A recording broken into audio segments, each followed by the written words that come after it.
This happened. I was right out there, and then I wasn't looking, I wasn't paying attention, head first into a car. So that was pretty wild. It definitely spiced my life up. So it was pretty interesting. And then yesterday, I just slammed my head in my car door. I don't know what I was doing.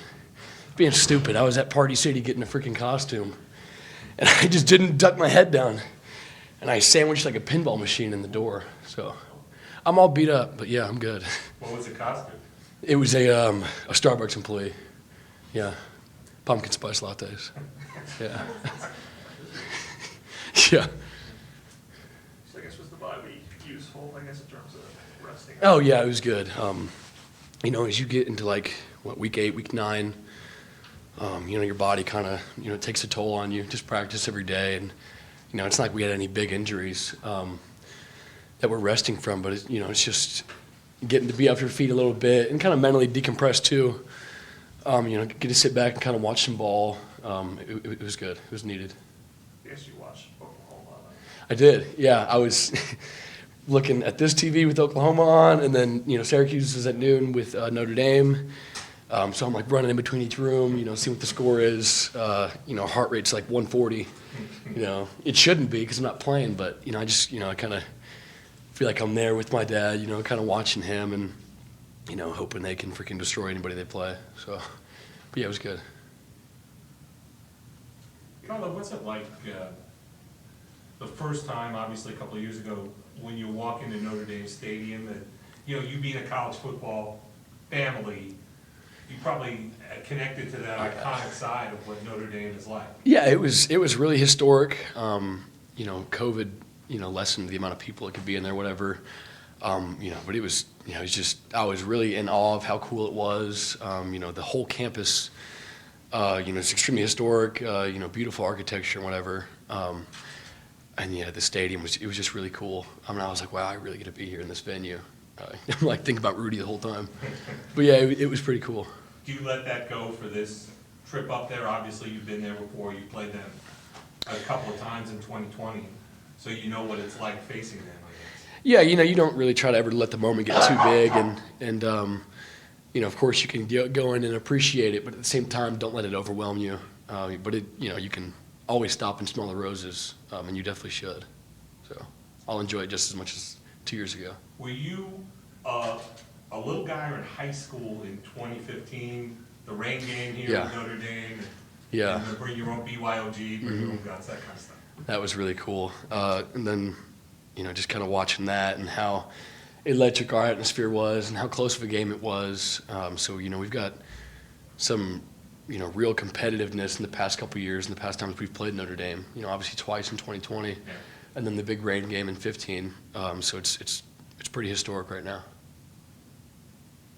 You mentioned you were watching the Syracuse-Notre Dame game. What stood out to you about the way Notre Dame played in that game? They play with a lot of passion, and that's a direct reflection of their leadership and their coaching. I was mainly focused on their offense, but they do a really good job of being so efficient, and that's because of how well they do on first and second down. And they get to a 3rd and 3 or less. And as a defensive player, that's like, I wish you would just, get to a 3rd and 11, and do something stupid and shoot yourself in the foot. But they don't do that, and they're, that's why they're so consistent. It's because of their first and second down production, and then, you watch, their tight end play, and it's, 87's unreal and probably the best, tight end we're going to see all year.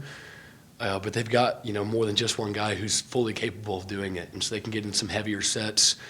And then they've got 3 running backs who are big dudes and not afraid of contact and willing to punish defensive guys. So they take a lot of pride in their run game. Another a credit to why they're so good on first and second is because they're willing to nickel and dime you through that run game. And then quarterback's done a really good job of just kind of managing the flow of their offense and executing. And then their offensive line, just some big guys and can move people out of the way, and then climb to the second level as well. So, we've definitely got our hands full in a tall task. Tyler, going from the summer to now, where do you feel like you've grown the most within your game? Good question. Probably just my confidence. I think in myself, and I've always really, kind of known what to do and stuff, but just really believing it, and getting lined up and kind of trusting it, and just kind of letting the game get really slow for me, and just trusting my eyes and trusting what I'm seeing, and just not really trying to do too much.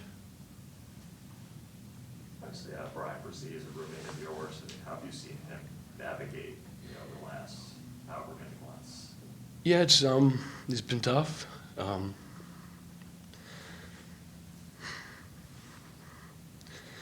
He's just such a good dude.